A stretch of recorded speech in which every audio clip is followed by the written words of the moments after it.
बिस्मिल्लाहिर्रहमानिर्रहीम। रब्बी इश्रह ली सदरी वयस्सिर ली अमरी वहलुल उक़दतम मिन लिसानी वयफ़क़हू क़ौली। दुनिया में हर इंसान की तरजीहात होती हैं। हर शख्स चाहता है उसका अपना बिजनेस हो और जिसमें वो आज़ादाना वो कमाई कर सके, उसकी अपनी कार हो, अपना घर हो और वो दुनिया भर में घूमे और रिटायरमेंट के बाद वो एक हैप्पी और हेल्दी लाइफ गुजार सके और उसको फाइनेंशियल और टाइम की फ्रीडम हो, यानी उसके पास इतना पैसा हो कि वो आज़ादाना खर्च कर सके और उसके पास टाइम इतना हो कि वो आज़ादाना ज़िंदगी गुजार सके। इस हालात में अपने आप को सेल्फ ग्रूम कर सके, इम्प्रूव कर सके और दूसरों की मदद कर सके, सोशल एक्टिविटी कर सके। फिर जहन में ये सवाल आता है, व्हाट शुड वी डू, हमें क्या करना चाहिए? क्योंकि ज़िंदगी में दो तरह के काम होते हैं। एक हार्ड वर्क होता है जिसमें जैसे कि मज़दूर होता है, वो दिन भर मज़दूरी करता है और वो पैसा कमाता है और ख़र्च कर देता है।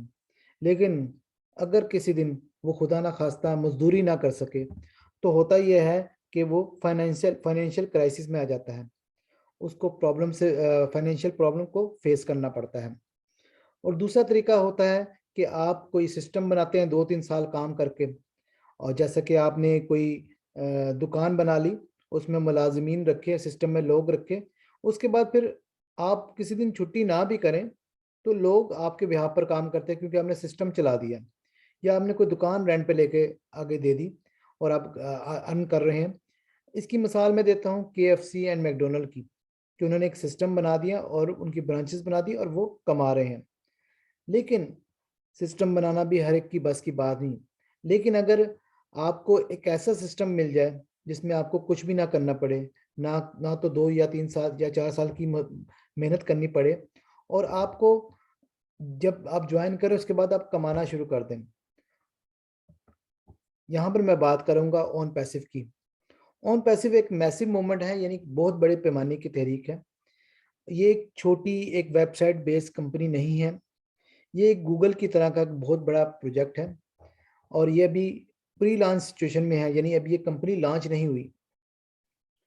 गूगल जब 2004 में जब फर्स्ट टाइम उसके शेयर बिके थे, $15 के थे, तो लोग रिकमेंड नहीं करते थे क्योंकि गूगल गूगल को कोई जानता नहीं था। और आज 2021 आ गया है और गूगल के शेयर $1544 के हैं। यानी उस वक़्त जिन लोगों ने गूगल के शेयर ले लिए वो आज फ़ायदे में हैं, करोड़ों अरबों रुपए कमा रहे हैं। इसी तरह ये कि कंपनी है, क्योंकि अपॉर्चुनिटी होती है वक़्त के साथ अगर कोई अवेल कर लेता है तो फ़ायदा उठा लेता है, अदरवाइज़ उसको पछताना पड़ता है बाद में। ऑन पैसिव की अगर विज़न की बात की जाए, तो ऑन पैसिव का एक ऐसा विज़न है जो इससे पहले किसी कंपनी ने नहीं दिया, यानी ह्यूमैनिटी, इंसानियत। ये कंपनी हर इंसान के लिए बनी है, चाहे उसका बैकग्राउंड कुछ भी हो, चाहे उसका तालीम इतनी ना हो, चाहे उसे तजुर्बा ना हो, हर एक के लिए कामयाबी की ज़मानत है। और इससे पहले के जो बिज़नेस मॉडल थे वो सिर्फ़ टॉप के लोगों को फ़ायदा पहुँचाते थे, अमीर को ज़्यादा अमीर करते थे। तो यहाँ से इसके विज़न का अंदाज़ा होता है। इसका मिशन ये है, we are going to handshake with technology and artificial intelligence. ये एक ऐसी कंपनी है जो आईटी बेस्ड कंपनी है और आर्टिफिशियल इंटेलिजेंस बेस्ड है। आर्टिफिशियल इंटेलिजेंस क्या है, इसको ज़रा मैं वज़ाहत कर दूँ। आर्टिफिशियल इंटेलिजेंस जैसा कि नाम से ज़ाहिर है मस्नूई ज़हानत, रोबोट्स। रोबोट्स तो हम बचपन से देखते आ रहे हैं, तो क्या ख़ास बात है इसमें जो हम इसको आर्टिफिशियल इंटेलिजेंस का नाम दे रहे हैं। एक्चुअली जो आपने बचपन से रोबोट्स को देखा, जिसमें आप रोबोट्स बनाते थे, उसको ऑर्डर देते थे, रोबोट्स आपकी बात पर अमल करते थे। लेकिन ये रोबोट्स का सेकंड फेज़ है। इस फेज़ में ये है, आप रोबोट को इतना नॉलेज दे देते हैं, रोबोट्स आपके लिए डिसीजन लेता है, खुद डिसीजन लेता है और आपको फ़ायदा पहुँचाता है। इसकी मिसाल दूँगा, अगर आप देखेंगे आजकल बाहर ड्राइवरलेस गाड़ियाँ आ गई हैं, यानी ड्राइवर के बगैर गाड़ियाँ। वहाँ पे गूगल लोकेशंस वगैरह सब कुछ डाल देता है, हर चीज़ फ़ीड कर दी जाती है। यानी आप वहाँ पर बैठते हैं और ड्राइवर के बगैर गाड़ी आपको आपकी मंज़िल पे पहुँचा देती है। इसके अलावा ये है कि आप अक्सर कंपनियों में आप हेल्पलाइन पे कॉल करते हैं, वहाँ पे ह्यूमन्स होते हैं जो कि आपसे बात करते हैं, आपकी हेल्प करते हैं। अब यही चीज़ आर्टिफिशियल इंटेलिजेंस के थ्रू रोबोट्स को दे दी गई है। अब आप चैटबॉट के ज़रिए अपना प्रॉब्लम आगे पेश करते हैं और रोबोट आपके प्रॉब्लम का हल पेश करते हैं। यानी वही काम जो पहले इंसान करते थे, अब रोबोट करते हैं। तो यहाँ पर भी यही काम है इस कंपनी के कि यहाँ पर आपने जस्ट जॉइन करना है, आपके लिए सारा काम रोबोट करेंगे, यानी काम बहुत आसान हो गया। इस कंपनी के ओनर कौन है? इस कंपनी के ओनर का नाम मिस्टर ऐश मुफारे है, जिनका 20 साल से ऑनलाइन की बिजनेस में तजर्बा है। वो ना सिर्फ तजर्बाकार हैं, बल्कि उनके बाद क्वालिफाइड भी हैं, उनके पास मास्टर डिग्री है एमआईटी में ई-कॉमर्स में। इसके अलावा उन्होंने मुख्तलिफ कामयाब मॉडल में, बिजनेस मॉडल में उन्होंने स्टडी की है। उन्होंने हार्वर्ड यूनिवर्सिटी में ऑनलाइन बिजनेस क्रिएशन की क्लासेस ली हैं और अमेज़न और जैसी बड़ी कंपनियों में रिसर्च की है। यानी काफ़ी रिसर्च के बाद ऑन पैसिव इनकी पहली कंपनी है जो बतौर मालिक है। ऑन पैसिव के जो हेड ऑफिस है वो अमेरिका है, अमेरिका ऑरलैंडो में है, फ्लोरिडा में। और इसका प्रोडक्शन ऑफिस इंडिया में है, क्योंकि ये डिजिटल प्रोडक्ट्स प्रोवाइड करते हैं। तो उनकी जितनी भी प्रोडक्ट्स हैं, इंडिया हैदराबाद में है, 5 मंजिला बिल्डिंग है हैदराबाद में, और 600 प्लस स्टाफ वहाँ पर काम कर रहा है। ऑन पैसिव की जर्नी की अगर बात की जाए, ऑन पैसिव ने का स्टार्ट 2018 में हुआ था, सिर्फ डिजिटल मार्केटिंग से किया था। यानी इस वक्त उन्होंने इनिशियल लेवल पे छोटे लेवल से काम स्टार्ट किया था।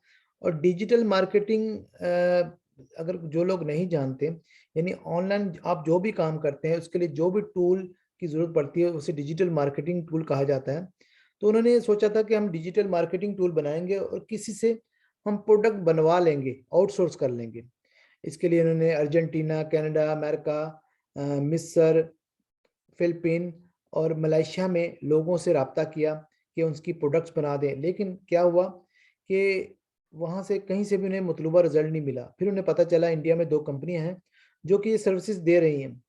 लेकिन 2 महीने बाद उन्हें ये भी पता चल गया कि ये भी वो कंपनी ये वो जो उनकी रिक्वायरमेंट है पूरी नहीं कर पा रही।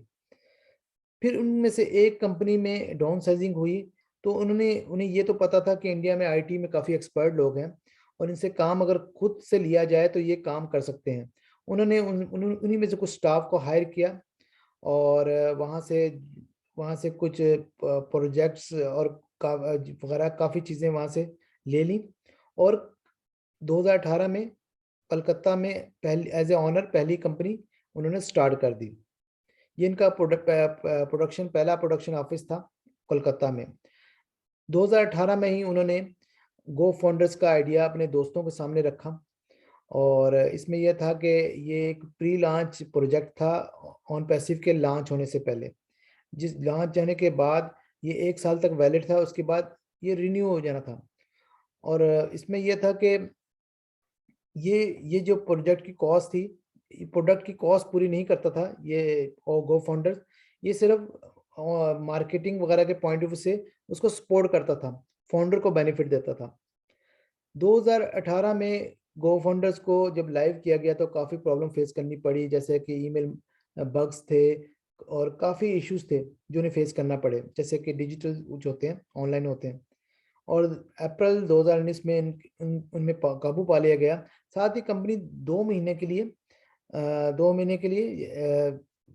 उन्होंने अपने आप को ज़रा वक़्फ़ा दे दिया और जो फाउंडर्स थे उनको भी ऑफ़र करा दिया, अगर वो अपना रिफ़ंड लेना चाहें ले सकते हैं।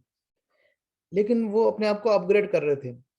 2019 में उन्होंने अपना ऑफ़िस बैंगलोर में शिफ्ट किया और 2019 के मिड में ही उन्होंने आर्टिफ़िशियल इंटेलिजेंस को, रोबोट्स को यानी इस प्रोजेक्ट में ऐड करने का फ़ैसला किया। लेकिन जैसे ही उन्होंने ये फ़ैसला किया, उन्होंने सोचा कि अब हम इंटरनेट के तमाम प्रोडक्ट बनाएँगे और खुद बनाएँगे।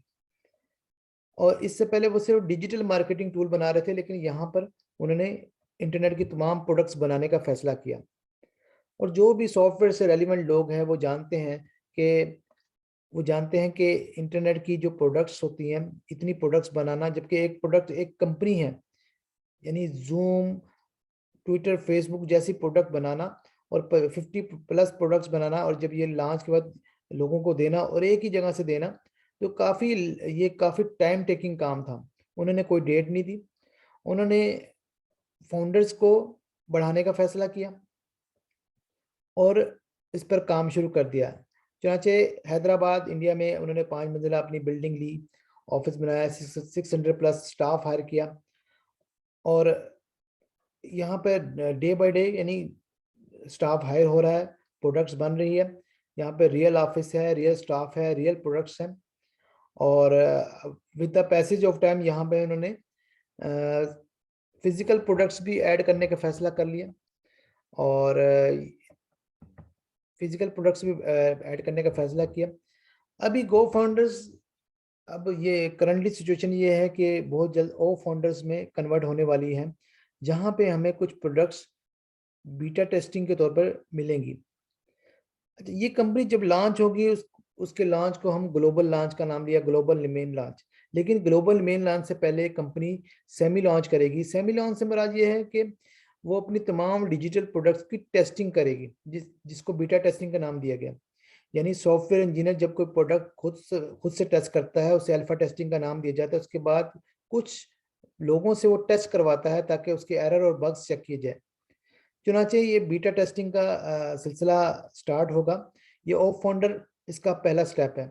गो फाउंडर जो कन्वर्ट हो रही है ऑफ फाउंडर्स में, वहाँ पे प्रोडक्ट्स यूज करने को मिलेंगी और सबसे अच्छी बात तो यह है इन प्रोडक्ट्स में हमें कमीशन भी मिलेगा। ये भी यानी कंपनी तो जब लॉन्च होगी सो होगी, लेकिन उससे पहले भी हम कमा लेंगे।